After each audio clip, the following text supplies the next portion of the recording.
우리 옆 사람하고 인사하겠습니다. 주님의 이름으로 사랑합니다. 네, 오늘은 이 환경에 잘 매여 있기라는 제목으로 같이 말씀을 나누도록 하겠습니다. 예찬이가 이제 지난주에 입학식이 있었고요. 이제 초등학교를 다니기 시작했어요. 근데 입학식 때 예찬이랑 이 같은 반 친구 그 부모를 알게 돼가지고 소리사모가 이렇게 연락처를 받았거든요. 이제 민국이라는 아이의 그 부모님, 어머니 연락처를 받았는데, 민국이라는 아이의 어머니, 아버지는 서울에서 살고 계시고, 이 아이는 할아버지, 할머니가 이제 키우고 계시는 거예요. 아마 이게 일 때문에 그러신 것 같은데, 어제 제가 예찬이를 딱 데리고 이제 가려고 하는데, 민국이가 어제 할아버지 할머니 오지 말라고 했나 봐요. 자기가 혼자 이제 하교를 하겠다고. 제가 보니까 잔머리를 좀 굴린 것 같아요. 왜냐면 할아버지 할머니가 오면 놀 수가 없으니까 오지 말라고 내가 알아서 가겠다고 하면서 예찬이 보고 따라오라고 하더라고요. 그러면서 놀이터에 가가지고 이렇게 막 놀더라고요. 둘이 놀다가 막 달리기 시합도 하고 뭐 둘이서 잘 놀다가 혹시 걱정하실까봐 제가 담임 선생님에게는 그 민국이 얘기를 이렇게 전화로 이야기를 드렸거든요.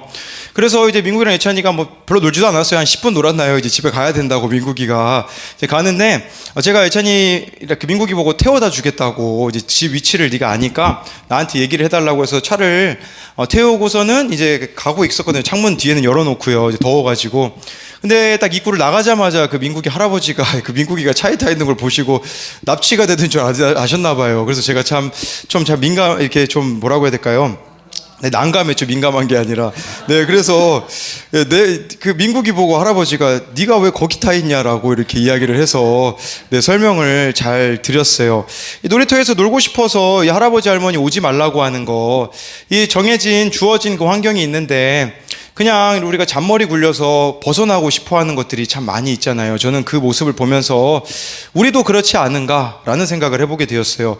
또 한 가지는요, 이 환경에 잘 매여 있으라고 해서 여러분들 보고 그냥 가만히 있으라는 말은 아니에요. 우리가 이 환경에 매여 있는 건 중요한데요, 벗어나야 될 건 있어요. 그 벗어나야 될 것은 바로 고정관념이라는 사실이에요. 내 고정관념으로 꽉 차 있는 상태로 가만히 있는다면 환경에 잘 매여 있다고 해서 무슨 소용이 있겠습니까? 그래서 이 고정관념의 무서움을 보여주는 실화가 있는데 2차 세계대전 당시 일본이 연합군에 항복한 후에도 이를 믿지 않고 27년 동안 괌에 밀림에서 살았던 일본 요코이 쇼이치라는 사람이 있었다고 해요. 자신들이 패전했다라는 소식을 들었음에도 불구하고 아직 전쟁 중이라고 생각을 해서요, 무려 27년을 괌에서 살았다라고 합니다. 일본에 또 한 사람이 있었거든요. 이 사람은요, 오노다 히로라는 사람은요, 필리핀 마닐라 근처의 루방섬에 이제 그 2차 세계대전 때 파견되었는데요. 이 사람도 막 미군이 살포한 전단을 읽고 일본이 항복했다는 사실을 안 믿어서 29년간 필리핀 정글에서 살았다라고 합니다. 자기 생각에 꽉 차 있으니 환경에 매여 있는 거, 이런 매여 있으면 잘못된 것이라고 하는 것이죠. 또 한 가지 우리는 좀 그런 생각을 할 때가 있는 것 같아요. 환경만 좀 바뀌면 내 인생이 좀 나아지겠지 하는 생각이죠. 제가 오늘 장동규를 만났거든요. 동규가 이제 해병대를 가게 됐거든요. 기대를 하고 있더라고요. 이제 해병대에 가서 정신을 차리고 온다고 하길래 제가 그렇게 얘기해 줬어요. 동규야, 여기서 정신을 못 차리면 거기서도 못 차린단다. 이제 이런 얘기를 해줬거든요. 우리 생각에는 그냥 환경만 바뀌면 내가 변화될 수 있을 거라고 생각을 하는데 그것 또한 잘못된 생각이다라고 할 수가 있습니다. 네, 그렇다면 이 환경에 잘 매여 있는다라는 것은 어떤 의미가 있을까요? 우리 2절 말씀을 볼까요? 마태복음 21장 2절 말씀입니다. 시작.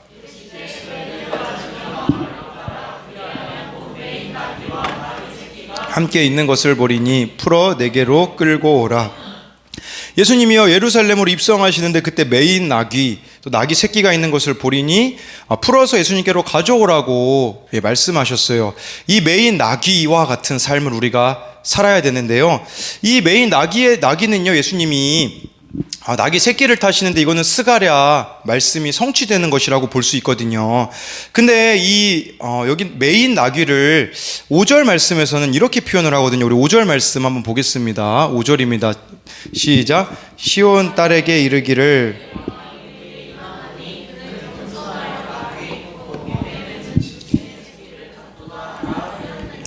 네, 이게 스가랴 말씀에 나온 것이고 그것을 예수님께서는 이루신 거예요. 근데 아까 여기 나와 있던 그 메인 나귀를 멍에 매는 짐승의 새끼라고 표현을 했습니다. 여러분, 우리가 이 환경에 매여 있을 때 내가 져야 되는 멍에가 다 있다라는 것을 말씀해 주고 있는 거예요. 여러분들이 지고 있는 그 멍에는 아주 쉽게 말씀드리면 여러분들이 그냥 도망가 버리고 싶고 내 스스로 풀어버리고 싶고 내 스스로가 포기해버리고 싶은 그 무엇이 여러분들에게는 멍에일 수 있다라는 것이에요. 그런데요, 이 멍에가 우리에게 잘 매여 있는 것이 우리를 겸손하게 만드는 유일한 길이라는 것을 기억해야 돼요. 왜 그러냐면요, 우리가 멍에를 매면 우리 인생이 힘들어지잖아요. 그리고 우리가 매여 있으면 인생이 힘들지 않습니까? 그래서 예수님께서 뭐라고 말씀하시냐면 수고하고 무거운 짐진 자들아 내게로 오라 내가 너를 쉬게 하리라 라고 말씀하시면서요, 내 멍에는 쉽고 가벼움이라고 예수님께서 말씀하세요. 무슨 말이냐면 그 여러분들이 지고 있는 멍에 예수님께서 예수님의 멍에로 바꿔 주실 것이기 때문에 주어진 그 환경 가운데 예수님을 바라보고 잘 매여 있으라는 것이지 가만히 있으라는 말이 아니라는 사실이에요. 케냐 나이로비 한인교회를 사역하고 계시는 김성준 목사님이 계세요. 원래 이 필그림 선교교회를 개척하고 섬기셨는데요, 교회가 잘 성장했다고 해요. 이 9개월 분립 개척돼서 나왔기 때문에 9개월 만에 거의 성도님들이 1000명이 되었다고 해요. 그런데요, 이런 게 목회구나, 이제 박보영 목사님 제자인데 이게 목회구나라고 배워가던 어느 날 케냐에서 말도 안 되는 요청이 들어왔어요. 교인이 30명이거든요. 여기 목회자로 올 수 있겠냐고. 처음에는 너무 예의가 없다고 생각을 했대요. 왜냐하면 지금 목회를 시작한 지 9개월밖에 안 됐는데, 그러니까 이 1000명인데 30명 가는 거 그것 때문에 예의가 없다고 말한 게 아니라 여기서도 내가 돌봐야 될 양들이 있는데 이 양들을 내팽개치고 거기를 오라고 하니 내 상황을 다 알면서도 좀 무례해 보였지만 다른 한편으로는 얼마나 간절했기에 나를 이렇게 나에게 요청을 하는 건가 싶었다고 하더라고요. 근데 하나님 앞에 서면 설수록 무거워졌다라고 해요. 그때가 하필이면 코로나가 시작되었을 때인데요, 케냐는 그런 상황이었다고 하더라고요. 2주 후에 국경을 봉쇄하겠다, 나갈 사람들은 다 나가라. 그래서 많은 한국인들이 빠져나간 상황이었었다고 해요. 그러니까 많은 한인들이 나오는 그때 이 목사님은 들어가야 했거든요. 가족들을 데리고. 가장 내 인생에서 찬란할 수 있는데, 달려갈 수 있는데 내 팔다리를 스스로 부러뜨리고 막다른 골목의 인생을 세우는 것인데 어떻게 될까 하는 마음이 들었다고 하더라고요.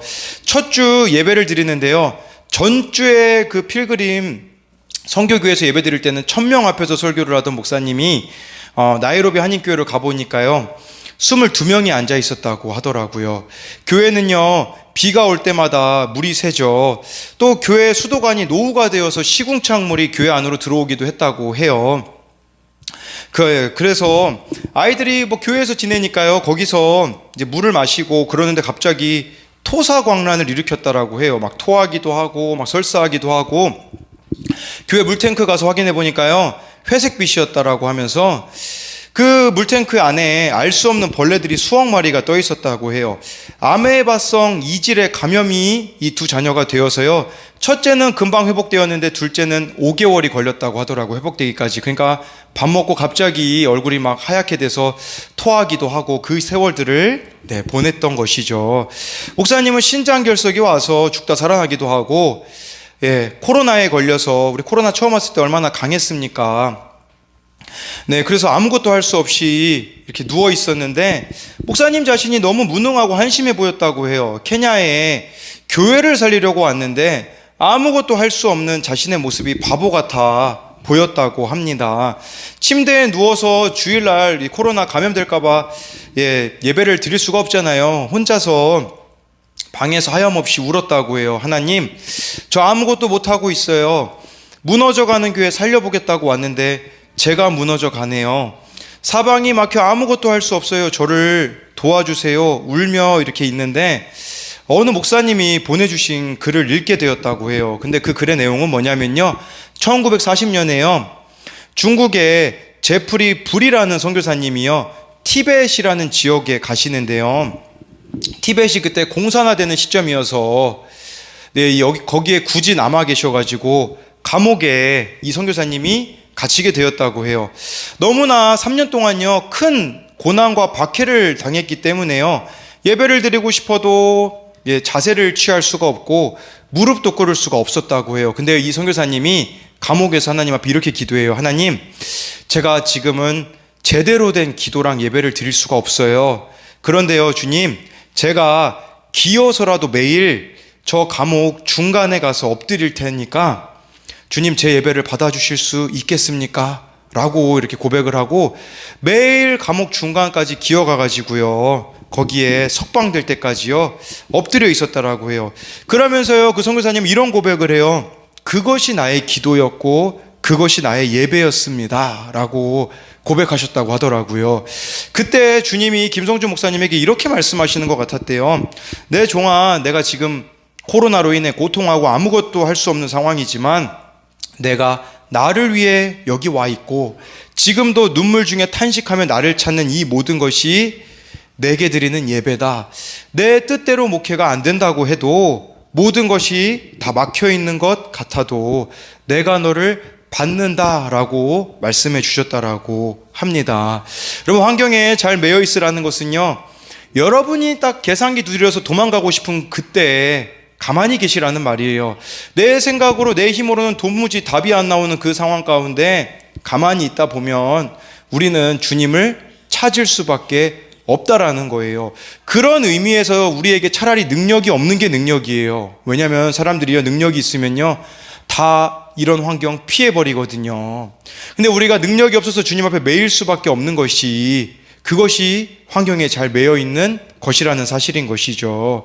근데 이 환경에 매여 있는 것이 우리의 마음을 너무 힘들게 할 수 있어요. 근데 왜 이 환경에 매여 있으라고 주님께서 하실까요? 우리 12절 13절 말씀, 오늘 본문을 읽어보도록 하겠습니다. 시작.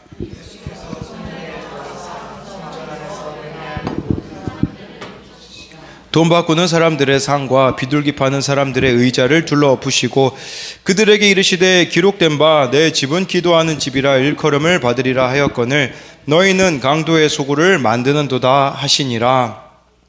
네, 예루살렘 성전에 예수님께서 들어가셔서요, 성전을 더럽히고 있는 것들을 둘러 엎으셨다라고 말씀해 주고 있어요. 이 성전은요, 이제 개념이 확장돼서요, 여러분들이 예수님을 믿으면 성령님이 내 안에 거하시기 때문에 바울이 우리가 성전이라고 고백을 해주거든요. 성령님이 내 안에 계시기 때문에 여러분 한 사람 한 사람이 성전인 것이죠. 환경에 매여 있으면요, 둘러 엎어지는 일들이 일어나게 되어질 거예요. 그러나 기억해야 돼요. 이 둘러 엎어지는 사건들, 사람들이 여러분들에게 존재한다는 거, 누가 둘러 엎는 것이냐면요, 이 12절 말씀을 보면 예수님이 둘러 엎으시는 것이라고 볼 수가 있어요. 왜 그럴까요? 13절에 여러분들이 읽으셨잖아요. 우리가 강도이기 때문이에요. 강도라는 것은 무슨 말이겠습니까? 남의 것을 도둑질하고 있기 때문이, 그렇기 때문에 강도라고 부르잖아요. 우리가 하나님의 자녀라고 하지만 얼마나 많은 하나님의 것을 도둑질하고 살아가고 있습니까? 시간을 도둑질하고요, 물질을 도둑질하고요, 삶을 도둑질하여서 내 마음대로 살아가기 때문에 예수님이 우리들의 삶을 둘러 엎으시는 사건들과 사람들을 보내신다라는 것이죠. 그러니 환경에 매여 있을 때 이 둘러 엎어지는 사건들이 우리들에게 주어진다라는 것은요, 이게 바로 주님의 사랑의 메시지라는 거예요. 지금 돌이켜서 나중에 주님 앞에 섰을 때 부끄럼 당하지 말라는 뜻이에요. 그러니까 내 삶에 둘러 엎어지는 사건들이 일어난다라는 것은 하나님이 나를 사랑하시기에 돌이키라고, 내 안에 있는 죄들, 내 안에 있는 욕심들, 나만을 위해서 살아가는 그 삶을 돌이키라고 우리에게 주시는 것이라고 볼 수가 있는 것이에요. 엊그제 진행된 그 부모 말씀 양육 세미나에서 새롭게 이제 읽기 시작한 책, 김양재 목사님의 문제 안은 없고 문제 부모만 있습니다라는 책에요, 이런 대목이 나오더라고요. 우리가 자녀 때문에 무너지는 것은 그 자녀를 내 것으로 여기기 때문이다. 그래서 자녀의 성적이 떨어지면, 무슨 문제라도 생기면 마음이 와르르 무너진다. 문제는 자녀가 아니라 내 속에 자리한 욕심이라는 것을 알아야 한다라고 했어요. 문제아와 같은 방황하는 자녀가 있다라는 것은 자녀를 내 것으로 여기고 그리고 그 자녀를 모습을 통해서 내 속에 자리한 욕심을 보라고 하나님께서는 힘들게 하는 자녀를 허락하셨다라는 거죠. 둘러 엎으시는 것이 사랑임을 보여주는 것이 아니겠습니까? 제가요, 그 부끄러운 고백을 하나 하자면, 어제 그 중고로 이제 물건을 하나 팔았어요. 그 당근마켓이라고 핸드폰에 보면 있거든요. 그래서 이제 2만 원짜리를 제가 이제 15,000원에 이제 팔았거든요. 근데요, 갑자기 이제 그 물건을 사러 오시는 분이 되게 좋은 외제차를 이렇게 타고 오시고, 예, 차에서 내리시지도 않고 그냥 거기 창문 열고 이렇게 거래를 했거든요. 그래서 제 계좌번호를 적어달라고 해서 제가 직접 입력을 했거든요. 그리고서는 이 통장을 입금을 하는데 거기 그럼 제 계좌를 제대로 입력하면 제 이름이 뜨잖아요. 제가 제 이름이 떠 있는 걸 보고서는 이제 제대로 입금했고, 근데 제가 보고 싶지 않았지만 그분의 계좌에 얼마나 들어있는지 봤거든요. 와, 공이 상당히 많더라고요. 제 통장에서는 발견할 수 없는 그 공의 개수였었어요. 한 3천만 원인가. 아무튼 돈이 엄청 많았어요. 근데 제가 그래서 제 이름까지 확인하고서 이제 그분이 물건을 받고 가셨죠. 근데 돈이 입금이 안 된 거예요.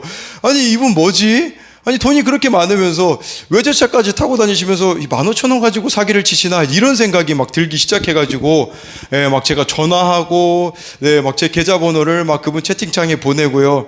너무 화가 나더라고요. 화가 나가지고요, 제가 그 당근마켓에 신고를 했거든요. 이분이 사기쳤다고. 네, 아니, 연락을 안 받아요. 안 받다가, 아니, 뭐, 1시간이 흐르고 2시간이 흐르고, 아니, 그 15,000원 때문에 그런 게 아니라, 그럼 사기당하면 기분이 그렇잖아요. 아니, 그냥 물론 줄 수 있겠죠. 근데, 네, 물론 15,000원이라서 뭐 사기당한 거라고 말하기도 좀 부끄럽긴 하지만, 네, 근데요, 그러다가, 예, 제 마음이 진짜 둘러 엎어지더라고요. 여기 12절 말씀에 나온 것처럼요.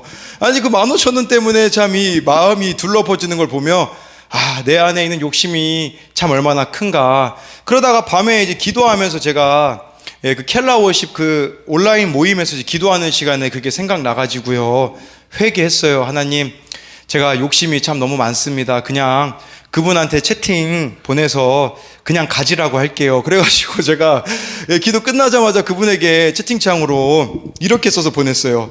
그냥 물건 쓰세요. 그런데 다른 사람에겐 이렇게 하지 마시고요, 예수님 꼭 믿으십시오. 이렇게 보냈거든요. 근데 한 30분 후에 저한테 갑자기 연락이 오더라고요.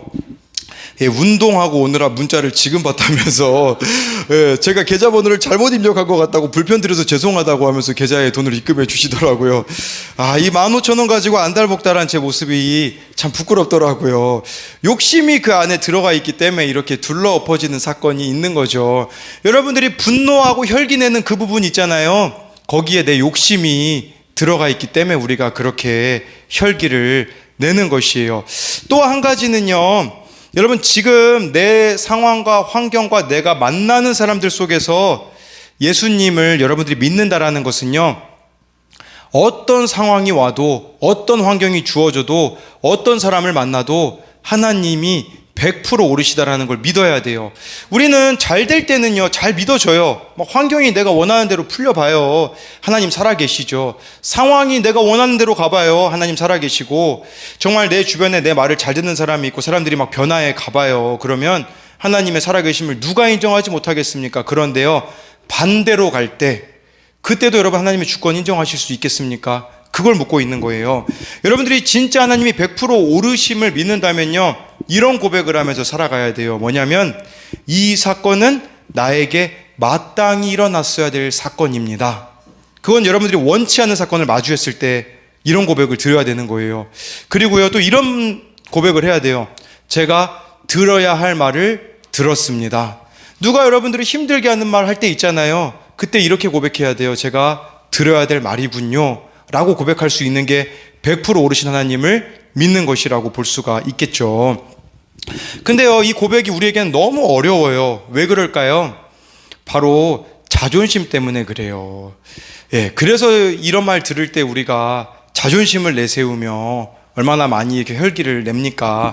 제가요, 예전에 그 하루에 성경을 이제 몇 장에 무엇이 있는지 강의를 들으러 간 적이 있어요. 거기 막 목사님들하고 함께 강의를 들었는데, 아니, 갑자기 강사 목사님이요, 자신은 하루에 열 몇 번을 아무도 없는 곳에 가가지고 주여를 크게 외치신다고 하더라고요. 그러면서 목사님들 한 명씩 나와가지고 주여를 외쳐보라고 시키시더라고요. 삼창을. 네, 근데 거기 제가 좀 부끄러움이 많잖아요, 여러분 지금. 그래서 그냥 제 최선을 다해서 외치기는 했거든요. 주여 삼창을 세 번 외쳤는데 거기 계셨던 분들이 좀 이렇게 마음에 안 들었나 봐요. 네. 근데 이제 어제 어느 목사님이 그때 이제 배에서 나는 소리로 이제 강성광 목사는 기도를 못한다라는 말을 제가 들었거든요.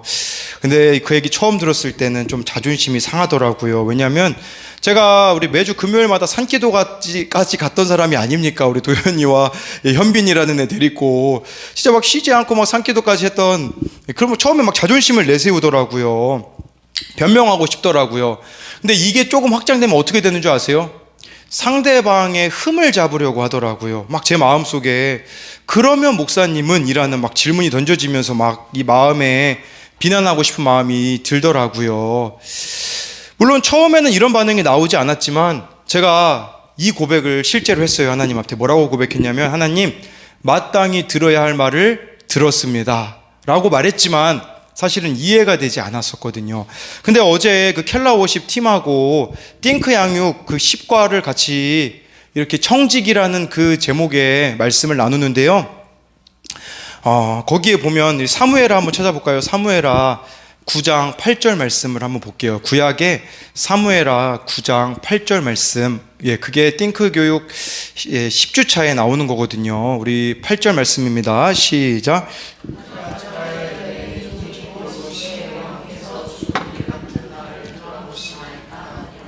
이 고백은 누구의 고백이냐면요, 무비보셋의 고백입니다.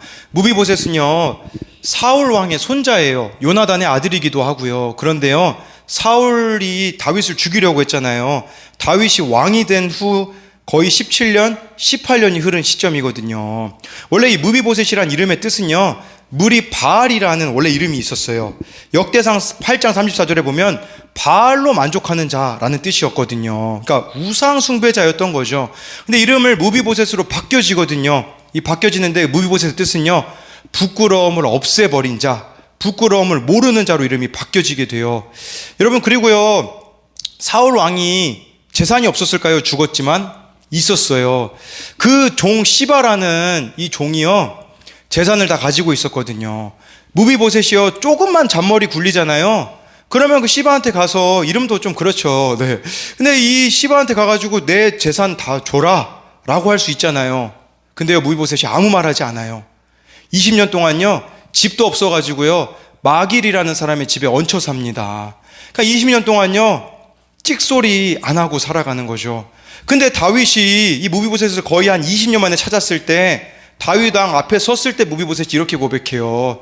죽은 개 같은 나를 돌아보시나이까? 라고 고백을 하죠.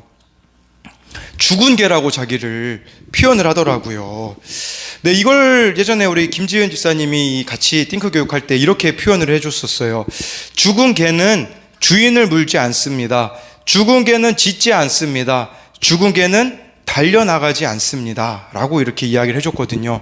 죽은 개라는 것은요, 두 가지 생각하셔야 돼요. 하나는 개라는 단어, 어떤 모욕을 당해도 가만히 있겠습니다 라는 거죠. 죽었다라는 게 그런 말 아니겠어요? 죽었다라는 것은 어떤 말을 듣든 어떤 상황이든 어떤 환경이든 하나님을 신뢰하고 내가 이 자리에서 죽어지겠습니다 라고 고백을 하는 것이죠. 이 무비보셋의 고백이, 우리도 이런 고백을 하셔야 돼요. 여러분, 아무것도 변하지 않는 것 같아 보여요. 여전히 자녀들은 방황할 수 있고요, 여전히 나의 부모님은 하나님 앞에 돌아오지 않는 것 같을 수 있어요. 그때 우리의 고백은 죽은 개입니다. 그게 사도행전 1장 8절에 성령이 너에게 임하시면 땅끝까지로 내 증인이 된다고 하셨거든요. 증인이라는 뜻은요, 순교자라는 뜻이에요. 순교자가 뭔지 아십니까? 죽은 자예요. 여러분, 집에서 어느 상황에 있든지 순교자로 사셔야 돼요. 그것은요, 내 생각이 너무나 옳다고 여겨져요. 그러나 하나님을 신뢰하는 거예요. 내 방법이 너무 옳다고 여겨져요. 그러나 그 방법 쓰지 않는 거예요. 너무 내가 하고 싶은 말이 있어요. 누군가에게, 나에게 모욕을 준 사람에게. 그런데요, 입 싹 닫고 가만히 있는 겁니다. 그럼 어떤 일이 일어나는 줄 아세요? 변화가 되어져요, 상대방이. 우리 7절 말씀 읽어볼까요? 사무엘하 9장 7절이에요. 시작.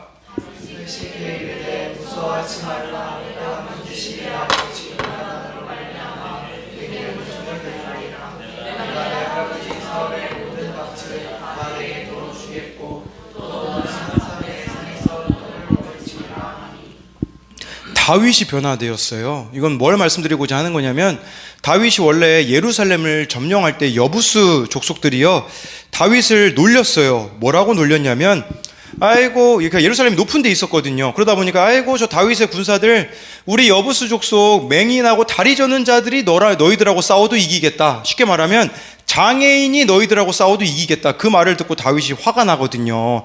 그래서 예루살렘 그 여부스 족속을 다 멸한 다음에 속담을 만들었어요. 사무엘하 5장 8절에 이런 고백이 나와요. 맹인과 다리 저는 사람은 집에 들어오지 못하리라 라고 했거든요. 근데요, 무비보셋이 다리 저는 자였었거든요. 뭘 말씀드리고자 하는 거냐면, 다윗은 그렇게 맹세했었어요. 내가 평생 맹인하고 다리 저는 사람하고 함께 안 할 거야 라고 했거든요. 근데 무비보셋이 죽은 개같이 살았기에 다윗이 다리 저는 사람하고는 상종도 안 하겠다라고 말하면서 여기 7절에 나와 있잖아요. 너는 항상 내 상에서 떡을 먹을지라 라고 한다라는 것은 다윗이 변화되었다라는 거죠. 여러분들이 가정에서, 삶의 자리에서 죽은 개같이 살아갈 때에 어떤 사건을 만나도 마땅히 있어야 되는 일이었었습니다. 어떤 말을 들어도 마땅히 내가 들어야 되는 고백입니다. 그 가운데 주님이 저에게 하시는 말씀이 있을 줄 믿습니다 라고 나아간다면 변화되어질 것 같지 않는 그 사람들이 변화되어진다라는 것이에요. 그러니 제가 이 말씀을 가지고 삶이 해석이 되어지니, 아까 저보고 그 주여 소리가 작다라는 목사님이 오히려 감사하게 여겨지더라고요. 왜 그러냐면, 최근에 제가 기도를 간절하게 하지 않았거든요. 그러니 그 메시지가 저의 열등감과 자존감을 무너뜨리는 말이 아니라 이렇게 들려지게 되더라고요. 말씀의 번역기에 의하면 기도하라 라는 게 깨달아지니, 최근에 내가 주님 앞에 부르짖으며 기도하지 않고 있었는데 그래야 되겠구나 라고 해서 오히려 그 목사님에게 감사하게 되어지더라고요. 그래서 오늘 어떻게 한 줄 아세요? 그 목사님에게 전화드렸어요. 감사하다고. 저에게 그런 말을 해주셔서 감사합니다라고 하니까 목사님도 자신의 얘기를 해주시더라고요. 예전에 어느 감리교 목사님 앞에서 주여 삼창도 해보셨대요. 근데 부끄러워가지고 그 목사님이 작게 했다가 그 순복음교회 목사가 주여 삼창을 그렇게 작게 하냐고 해서 그 뒤로부터는 목사님이 항상 크게 하고 다니신다라는 이야기도 해주셨거든요. 그러니 말씀의 번역기를 통해서 그 매어진 환경 가운데 나를 이렇게 아까 우리가 나눴던 것처럼 예수님께서 둘러 엎으시는 그 사건들 속에서 진짜 여러분들 하나님의 말씀을 듣고 있습니까? 그러면요, 절대 혈기가 나올 수 없어요. 지금 내 안에 분노가 있다는 건 지금 잘못된 방향을 가고 있다는 뜻이고, 지금 내 안에 자유함이 없다는 것은요, 잘못된 방향이라는 것을 기억하셔야 된다라는 것이에요. 오늘 제가 동규를 만났잖아요. 장동규를. 동규에게도 그런 얘기를 해줬어요. 제가 미안하다고 얘기를 해줬어요. 만약에 내가 작년에 그 깨달은 말씀을 통해 내 죄를 보고 내 모습을 보는 이 복음을 내가 알았더라면 너를 교회에서 내보내지 않았을 거라고 이야기를 해주면서 우리 동규에게 그렇게 얘기해 줬거든요. 동규야, 너는 정말 8가지를 잘하는데 2가지 때문에 꼭 걸려서 넘어지는 것 같단다. 우리 교회에서도 내가 나가라고 하고, 왜냐면 동규가 그때 여자 문제가 있어서 전 나가면 정신 차릴 줄 알았거든요. 그런데 또 CCC라는 공동체에 속해서 또 여자 문제로 공동체에서 나오게 되거든요. 그래서 제가 동규에게 그렇게 얘기해 줬어요. 동규야, 너 지금 2가지 사건이 있지 않니? 여자 문제로 인하여서 우리 교회에서도 그랬고 CCC에서도 나온 것은 이 문제를 네가 꼭 해결해야 된다라는 뜻이란다. 내가 너의 가정 형편이 어떤지 다 알아, 동규야. 너의 힘으로는 이것이 끊어지지 않겠지. 지금까지 네가 본 것들, 살아온 모습들이 이렇게 될 수밖에 없는 거, 너 힘으로는 끊을 수 없는 걸 알지만 너 대에 그거를 끊지 않는다면, 네가 지금 하나님 앞에서 그걸 끊지 않는다면 이후로 너의 자손들도 똑같은 죄에 넘어질 수 있기에 정말 동규야, 나는 네가 이 죄를 끊었으면 좋겠다.